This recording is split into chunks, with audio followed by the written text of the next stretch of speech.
The Galactic Council chamber was filled with light, sound, and quiet laughter. Dozens of alien species sat in wide circles, their bodies floating, standing, or resting in ways humans could not copy. At the center of the room, a massive hologram displayed a rotating blue planet. Earth. The name alone caused soft clicks, low chuckles, and open laughter among the delegates. "This is the human prototype world," said High Analyst Virex, his thin limbs glowing with data streams. "Primitive gravity, unstable weather, and aggressive biology." A tall reptilian delegate leaned forward, eyes narrow with humor. "They survived on that." More laughter followed. The council had gathered to judge Earth. Humans had applied for full galactic membership, claiming their world had shaped them into strong explorers and soldiers. The claim was not taken seriously. Screens around the chamber showed images of Earth storms, earthquakes, wild oceans, and dense forests. To the council, it looked like a mistake, not a home.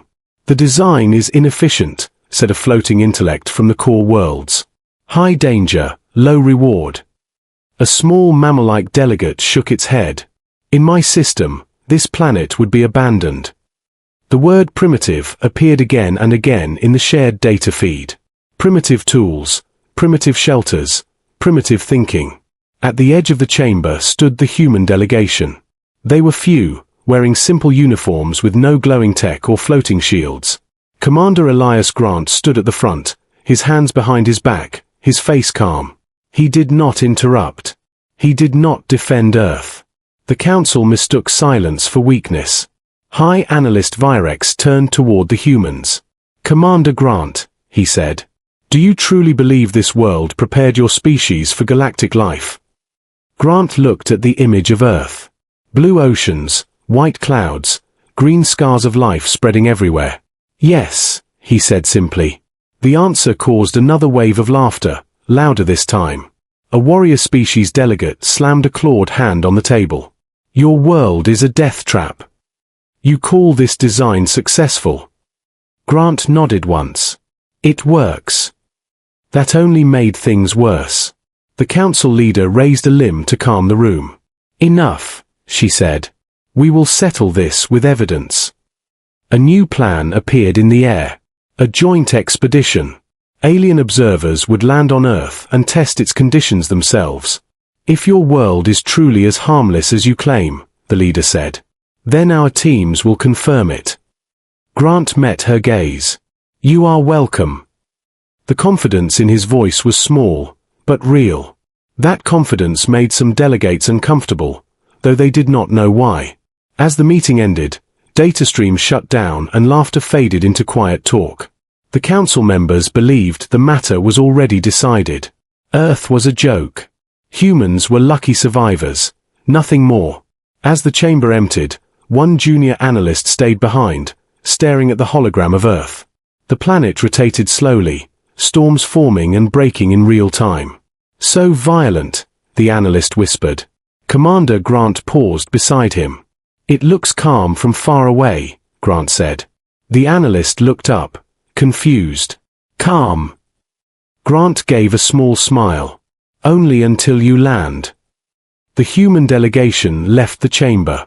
Behind them, the image of Earth continued to spin, silent and patient. The laughter had ended. But the test had only begun. And soon, the galaxy would learn why humans never laughed at their home. The alien landing ship broke through Earth's atmosphere with controlled fire and light. Heat warnings flashed across every alien screen inside the vessel. The planet was already resisting them. Inside the ship, the alien observers sat in sealed armor suits. Their technology adjusted air pressure, gravity balance, and temperature every second. Even with all that power, warning sounds did not stop. Commander Elias Grant stood with the human team near the exit bay. They wore lighter suits, simple and flexible. No glowing shields, no floating weapons. The alien mission leader, Zorath, watched the humans with clear doubt. "You should increase your protection," he said. "This environment is unstable." Grant nodded calmly. "We will be fine." The ship landed with a heavy impact. The ground shook as if the planet itself was alive. Dust and wind crashed against the hull. When the doors opened, Earth welcomed them with force. Thick air rushed inside, heavy and wet. Gravity pulled hard on alien bodies. One alien scientist stumbled forward and fell to the floor. His suit struggled to adjust. "This gravity is extreme," he said, breathing fast. Humans stepped out next. Their boots hit the soil with confidence. They moved like they had done this all their lives. The sky above was dark and crowded with clouds. Thunder rolled without warning. Lightning cut the air far too close. Zorath looked around in shock. "The weather systems are chaotic," he said. "There is no balance." Grant looked at the sky, then the trees moving violently in the wind. "Storms coming early," he said. "We should move." They entered a dense forest near the landing site. Tall trees blocked the light. Strange sounds echoed from deep within the green darkness. Alien scanners struggled. Too many signals, too much life. The forest was loud, breathing, watching. Suddenly, the ground shook again. Something large moved between the trees, unseen but close. Alien soldiers raised their weapons. "Hold," Grant said calmly. "Don't fire." Zorath turned sharply. "Why not?" "Because noise brings worse things," Grant replied.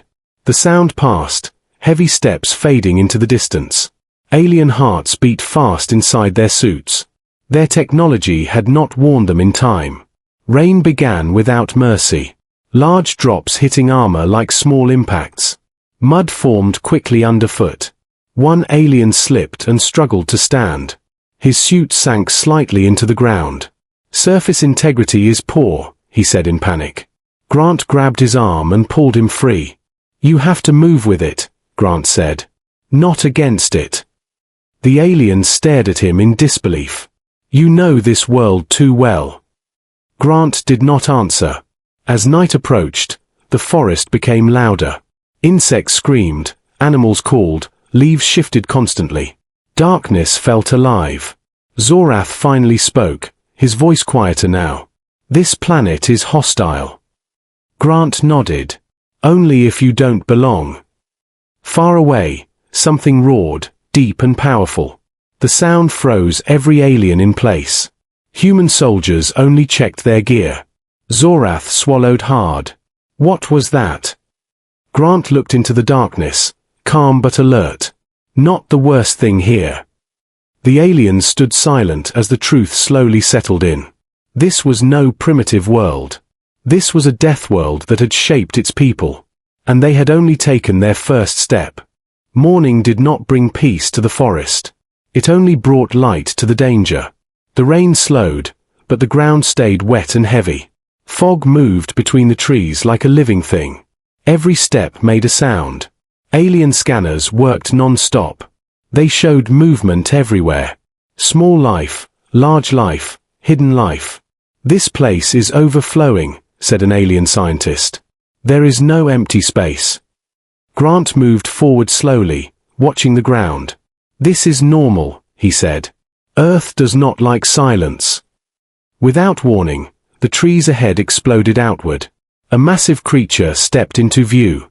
Its body was covered in thick muscle and dark plates.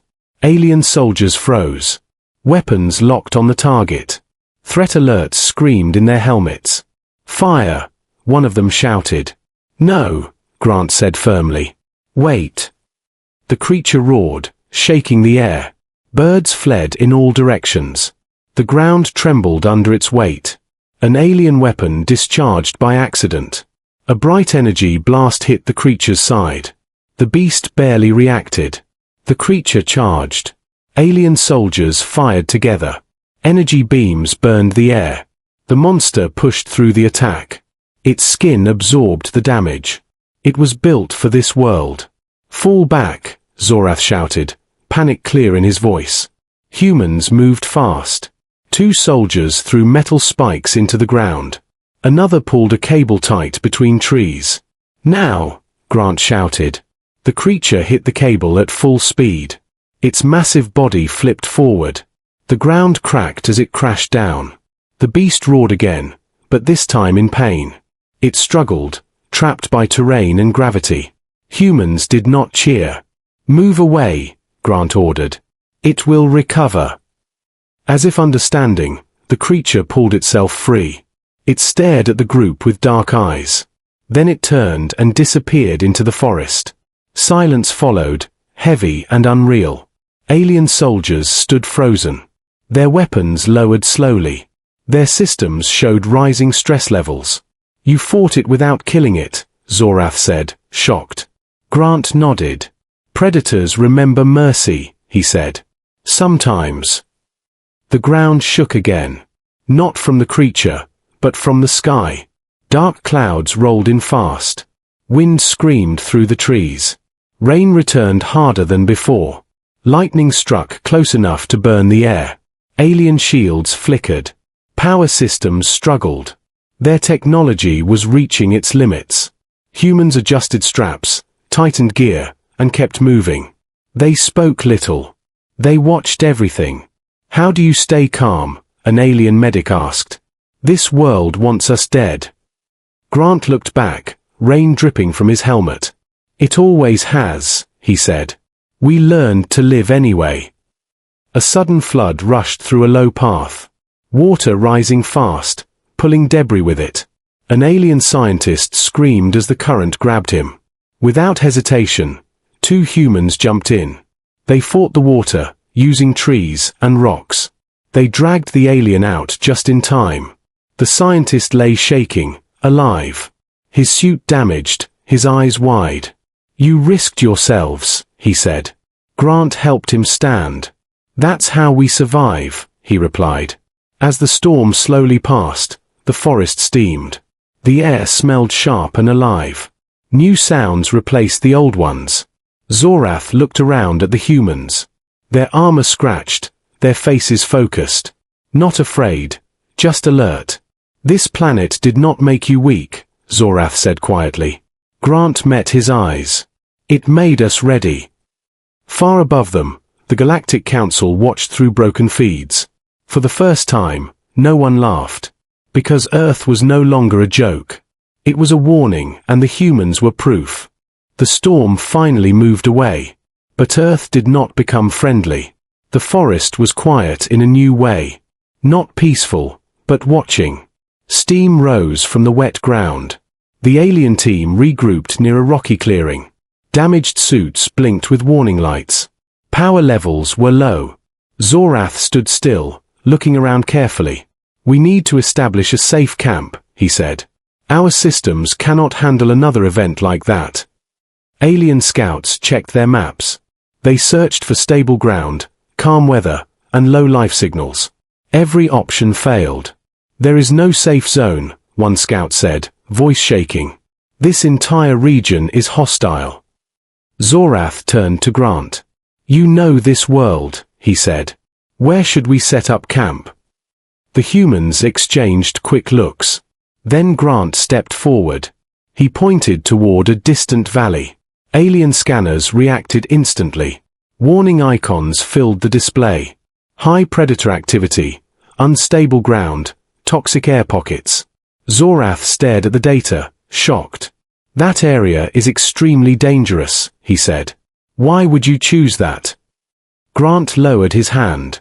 "Because nothing strong lives where it is easy," he said. The aliens were silent. Some showed fear, others confusion. None showed agreement. "That place will kill us," an alien engineer said. "Our tech will fail." Grant nodded. "It will," he said. "That's why we adapt." The march toward the valley began. Every step felt heavier. The air changed, thicker and sharp. Strange plants covered the ground. Some released clouds when touched. Humans warned the aliens where to step. A sudden tremor rolled through the earth. Rocks fell from nearby cliffs. Aliens cried out in alarm. "Keep moving," Grant ordered, calm and steady. "Do not stop here." They reached the valley as the sun dropped low. Dark shadows stretched across broken land. The place felt wrong, even to humans. "This area is cursed," Zorath whispered. Grant knelt and touched the ground. "It's alive," he said. "And it tests you."